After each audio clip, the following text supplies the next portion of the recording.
Welcome to our third edition of Veyt's ETS Unfiltered series. My name is Ferdinand. I'm the Chief Analytics Officer at Veyt. The session is being recorded and we'll make it available after the call. So this is going to be a fireside chat. There is no open floor, and some other discussion points have been suggested by some of our clients. The Commission ETS review proposal is expected on 15th of July this year. European carbon prices hit 93 euros per ton in January and then fell almost 63 euros per ton by mid-March, driven largely by political statements and uncertainty about the market's regulatory and political support. Prices have recovered since, also in light of political signals given, now slightly below 80 euros per ton again. But trading volumes have reduced drastically as major liquidity providers stepped out of the market, naming policy uncertainty as a main reason. At the same time, compliance players engage in a hefty debate around the impact of carbon pricing in their operations. Some, such as the chemicals industry in particular, has been very vocal about the harming effect on competitiveness, while others, such as the cement sector, claim to require an ambitious market framework to justify investments in abatement solutions. Few people have shaped the EU's carbon market as directly and for as long as my guest today. Peter Liese has been a member of the European Parliament for the German Conservatives since 1994. And for the better part of 3 decades, Peter has been at the center of every significant piece of EU ETS legislation. He was Parliament's rapporteur on the Fit for 55 overhaul, the file that brought aviation into the ETS, navigated the Stop the Clock episode, and shepherded the Phase 4 reform. The legal architecture of the carbon market as it exists today was shaped by Peter's work, which makes him one of the most consequential people in 2026 to talk about when we talk about the ETS review proposal. Because the man who, to a large degree, contributed to building the system is now signaling that significant changes are needed. At the start of this year, he told media that the linear reduction factor could fall from 4.4% to 3.4%. And in February, he said all the attacks on the ETS are completely irresponsible, but that changes are needed. And in March, he warned the system needs to be revised or there will be no more allowances in 2039. So there's no one better placed to tell us what the 2026 review will actually deliver. Peter, it's a pleasure to have you with us. Let's probably dive in, right? So when the head of states had a go at the market earlier this year, you said that all the attacks on the ETS are completely irresponsible, but you also you demanded significant change in light of the competitiveness debate. So how do you define your role or your own role in this review? I mean, are you more on the defending the ETS against the rollback camp, or are you more on architecting a redesign in light of what we've heard from many industrial sectors throughout the latest few months? Yeah, I'm definitely on the side of those defending the ETS. First of all, in particular in this crisis where we have high energy prices because of our dependency on oil and gas, Ursula von der Leyen said that we saved already 100 billion cubic meters of gas due to the ETS. And just imagine how we would have been. This is about the size of gas that Germany, the biggest member state, consumes every year. 1/4 mainly of the European Union consumption. So where would we be if we didn't have the ETS? In a much worse situation? And also internationally, I think it's very important to see that many other parts of the world are following us. China, Brazil, and many others, not as ambitious as the EU, but they do. And, we are not able to save the world alone, but we are able to pull the plug on international climate policy. So that's why we need to keep the ETS. But on the other end, it's true, too tight is broke. So when you have a screw and put it too tight, then it may break. And that's why it says tight is right, too tight is broke. And we are in a situation where the ETS is indeed too tight. Mm-hmm. And that's true anyhow, but in particular in the economic crisis that we are in. So we need changes, but these changes shouldn't affect the principle. Mm. No, I get that. And I know you really like quotes and putting things into context. I listened to what you said in Florence as well. So that's always good to have these to kind of refresh our memory on what this is about. But one question I have for you, because in February you said that the linear reduction factor could basically fall from, as currently in legislation by end of this trading period from 4.4% to 3.4%. So when we model this, it brings around 1 gigaton extra to the phase 5 carbon budget, right? When we implement this from 2031 onwards, for example. And at the same time, you also said that the cap could be softened while maintaining alignment with the 2040 objective. Could you just walk us through a bit that logic and kind of probably also explain how you kind of came about the 3.4%? Yeah, why do we have a 4.4 linear reduction factor? Mainly for two reasons. First of all, the increase from a 40% target in 2030 to a 55% target, which we agreed in 23 and that was implemented in 24, is a big jump. So the speed of decarbonisation in the second part of this decade that we are in is very high. And on top of that, my colleagues in the European Parliament put another ambition on it. So the Commission proposal and my proposal was 4.2. That was already ambitious. Now it's even more ambitious. Yeah. So, and to achieve our climate targets, we don't need this ambition in the next decade. Mm. And when we would keep it at 4.4, there will indeed be no more allowances in 39, and nobody really has an idea how we can decarbonize all the industry, including chemical industry, steel industry, and aviation by 39. And that's why a more moderate linear reduction factor would be appropriate. You know that Poland is arguing for 2.4. That's why my 3.4 are still an ambitious scenario. And I think those that support the ETS should be happy if that is the final outcome after the review. It would, in the end, mean that there's climate neutrality in these sectors in 42. That's why we need to do additional things like including negative emissions to make it possible at all, but it is an ambitious linear reduction factor still. Okay, so but what you then say is like if we go from 4.4 to 3.4, I mean I'm still trying to get my head around then the 2040 target, right? Which in a way is a puzzle between different elements. So you have the ETS 1 as like one kind of big element here, then you have the ETS 2 as the other big element, right? And then you have agriculture as probably the third big element plus a few others. So let's say we would now kind of reduce the LRF on the ETS 1 side. Wouldn't that mean that we would need to hold ground quite a bit on the ETS 2 side specifically because agriculture might be quite difficult to discuss in terms of very ambitious emission reductions? We would need to hold ground on the ETS 2 side, right? So how do you see that then in the current political debate, especially I think as there is also some rumors that the ETS 2 file might get reopened during this upcoming ETS review. Do you have any thoughts on that? Yeah, first of all, I think we will not achieve any climate target if we do not have ETS 2.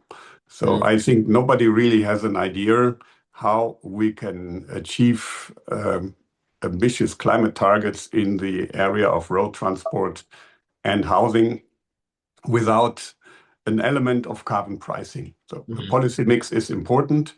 There are also other measures, but without carbon pricing, nobody has really a convincing idea how we can achieve it. So if ETS 2 fails, then the climate policy fails, and that must be clear. It is difficult, and also it's very clear that with the review on the MSR, that's just to be finalized in the trialogue next week. It will be a less significant contribution, but there will be a contribution of ETS 2. And in agriculture, it's also important to have incentives for those farmers that do use modern technologies to improve their climate their climate footprint. So having said that, it would be completely unrealistic and also unfair to say we are not able to deliver in these other sectors. So let's do an obligation on the ETS one sector, which is physically impossible. So it is not possible to have aviation without emissions. In the current scheme, it would not only be climate neutral aviation, so you cannot even compensate the emissions under the existing scheme because negative emissions are not included. So that's why I think we need to find the right balance and to say we have political difficulties in agriculture and in the ETS2 sector is no excuse to ask something from ETS1 sectors, which is practically impossible. Okay. Yeah, no, fully understood. And that means kind of in a way, yeah, you touched up on the removals debate, obviously, and potentially even the Article 6 international credits debate, which could come somehow to rescue here, depending on how this is designed, right? Which will obviously also be part of the review conversations. You mentioned MSR and you mentioned it in the context of the ETS2, but obviously it's also very interesting to discuss it from an ETS1 perspective. Yeah, I mean, you welcomed the April proposal by the Commission to remove the MSR invalidation clause. So removing the clause means that the market will, according to the Commission, increase its firepower, right? This is how the term they use because they kind of stock up, or it would stock up the amount of allowances in the reserve in comparison to the 400 million, which is currently there. But our modeling also shows that these allowances by large will remain in the reserve, even in 2040, right? So you can stock it up. But with the current MSR rules, they would remain there for quite a long time and might not all be kind of dispersed back to the market. So what would you see as the next logical step then in the MSR design discussion? So assuming that let's say the removal kind of proposal goes through kind of as proposed, what's your thoughts on what to do next and which role should the MSR play then in a tightening market? Yeah, so on this specific proposal of the European Commission that came the week before Easter, in the Environment Committee, we agreed on a rather quick procedure. We will not have an urgent procedure. That was my original idea, but colleagues from Renew and S&D insisted, and I think they have also good arguments to say, we want to see the proposal of the European Commission on the review, and then in light of this, we can decide on the MSR. But we shouldn't wait too long because the invalidation happens every month, and there are limited political choices if it continues. So if we agree on the Commission proposal, we have more options then to see what we will do with the MSR and the whole system. One thing is important, the urgent procedure was blocked by many, including Renew, S&D, and the Greens. But then we agreed, the majority agreed, the platform agreed together with ECR on a simplified procedure. But this was then blocked by the Patriots. And that's an interesting story when people say, the Patriots are in favor of the economy and they want to, they don't want to have price increases. In this particular case, Patriots blocked a fast procedure. And that I should tell everybody, they are not interested in solutions. They are interested in problems. So, but we hope the chair is a rapporteur. He will present his draft report rather soon so that we can work fast immediately in September. So, and then we need to see all the elements together. Of course, the thresholds are an issue for the review.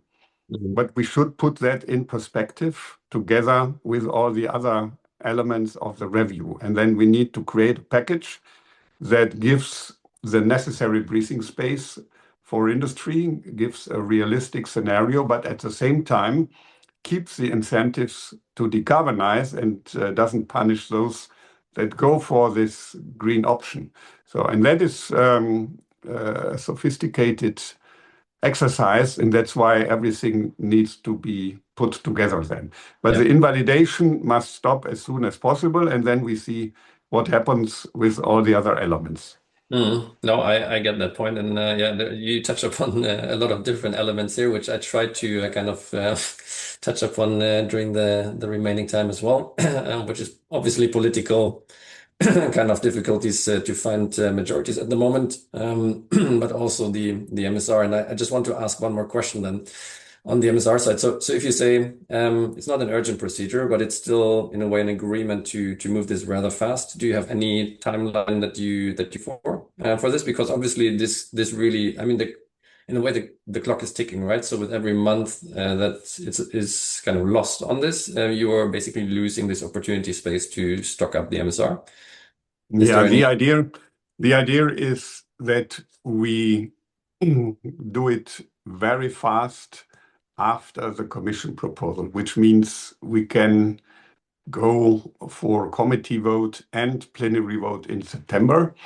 And then I expect that the Parliament and the Council will be very close so that the trialogue can be short if any trialogue is necessary. Maybe we just agree on what the Council agrees and the Commission suggested. So then we would even be finally ready in September.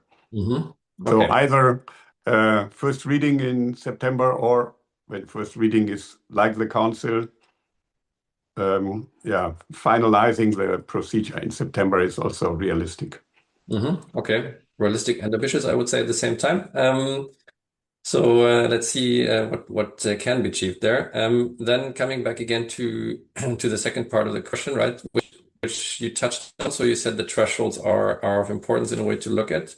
I mean, which sounds a bit more like an evolution of the MSR going forward, right? So you are not looking to revolutionize it in any form. It's more to look at like what is there and basically try to turn a few of those screws then as the next step in terms of releasing allowances.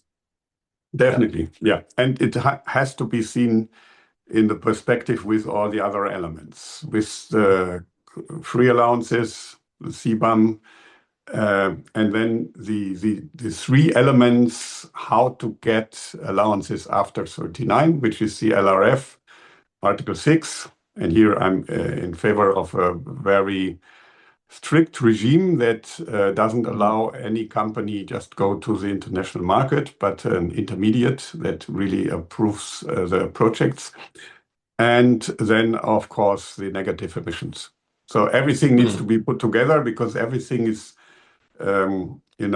framing the incentives for those that are ambitious, but also framing the burden for those that think they cannot decarbonize as fast as we wish. Yeah, no, I'm getting that, and I think I mean it's nice that you built all those lists. I mean, CBAM obviously relocation is one of the big elements here as well, and I mean we have this benchmark discussion kind of blossoming up again. I think now. So there was this coalition of 14 industry groups, I think, that just wrote to Commission President von der Leyen, calling for a suspension of the ETS benchmark update. France and Spain pushing back hard in Council.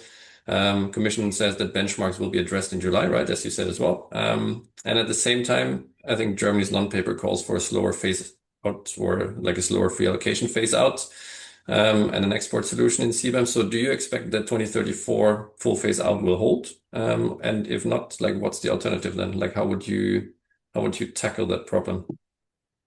Yeah, when you look at the climate law, which has been agreed by a huge majority in the Parliament too, in the Council anyhow, but then you see that the issue of free allowances and CBAM is already there. So the Council and the Parliament tasked the Commission to look at it. The devil is in the detail, of course, but my starting point is what the Parliament agreed in June 2022. You know that the EPP together with some colleagues from S&D and Renew, we tabled amendments that came from the ITRE committee. And there was a slower phasing in of CBAM. And in the end, we were in 35 and not in 34. But in particular, in the first years where we are in now, there was a slower phasing in of CBAM and a slower phasing out of the free allowances. And that is my starting point. So we agreed already on this. In the end, my report failed at that time because, of course, the far right is always against. And then S&D and Renews voted also against because at that time they thought it's too industry friendly. But things are moving, and that's why it may be a new position for the majority. Poland is asking for 37. We will see where Council and Parliament will end. But that we do changes here is clear. But the question, how is the slope, in particular in the next 3-4 years? And then where's the end date? And as I said, my starting point is what we agreed based on the industry committee in 22. Okay, that's clear. Coming a bit back to kind of majority finding in the parliament, as you've touched upon that as well. So, I mean, and I think you also made some comments on this during the last ENVI conversation.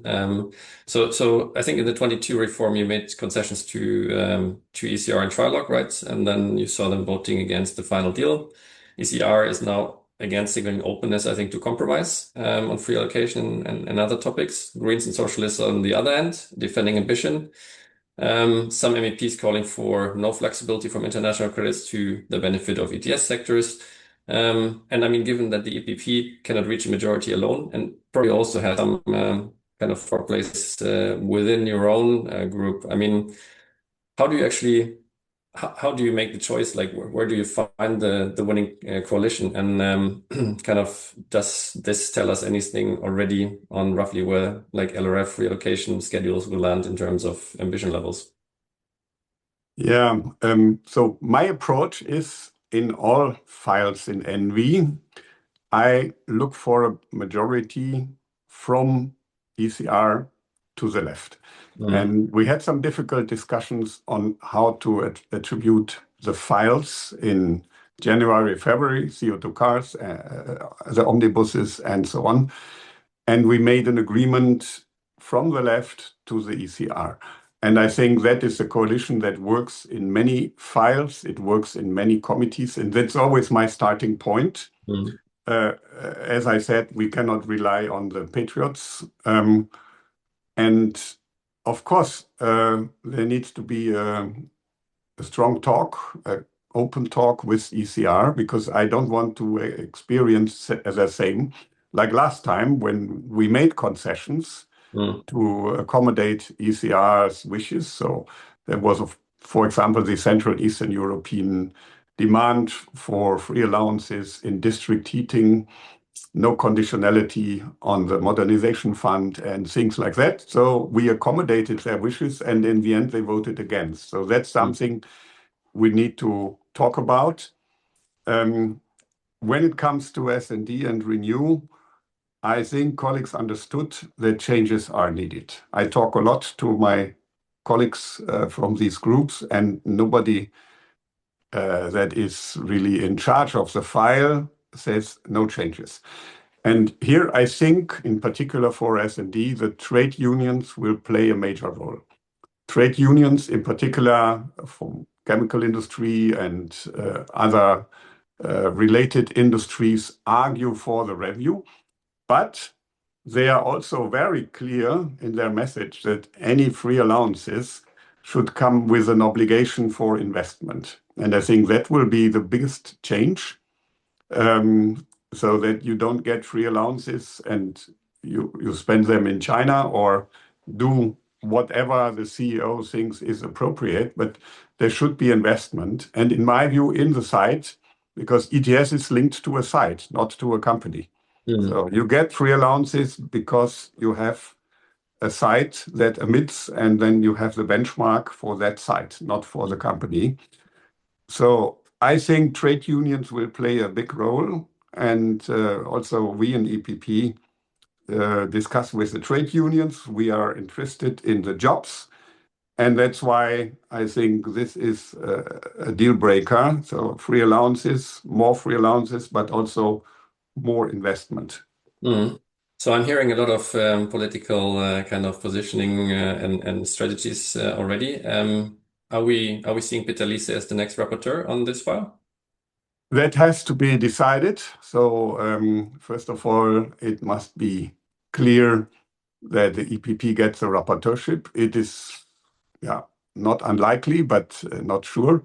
And then I need to discuss it, of course, in my political group. And I will be around definitely because I'm the coordinator in the responsible committee. Mm. But on the rapporteurship, yeah, you cannot prejudge something that is just not decided.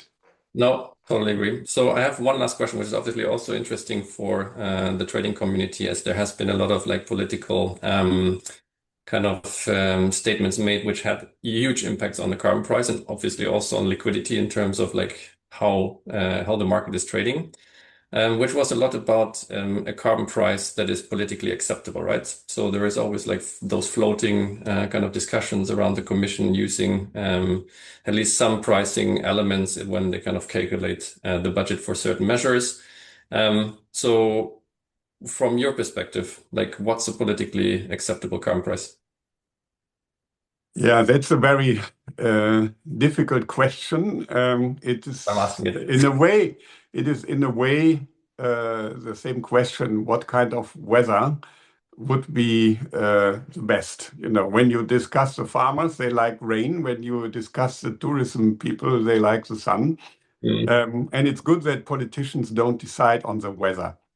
And I would also argue that a fixed price is difficult. So we need the market to determine the price. Of course, there are elements that determine the price, but also the price is not the only important thing.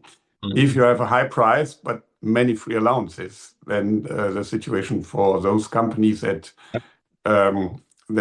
are afraid of international competition, then the high price may not be as harmful as it is without free allowances. So I wouldn't argue for a specific price, but I argue for the market mechanism and for the protection of jobs, and that's where other elements also play a role. Yeah, so that's the carbon cost versus carbon price debate. So then last one, obviously as the German Chancellor Merz had some impact on prices lately. Did you talk to him afterwards, and what did you tell him? Yeah, there was one a bit misunderstanding statement when he was in Antwerp, but immediately the next day in Altenbiesen, he corrected Mm. himself. And since that day, he repeated publicly and in private conversation. Now, I know him because he's from my constituency here. Yeah. And I met him again on Monday this week. Mm. And he was very clear. His main priority for the ETS review is that efforts must be rewarded. So Mm. those companies that invested, that they are on their way, they shouldn't be punished. So that was a very clear statement again on Monday this week. And that's why I think he's one of the most important supporters of ETS.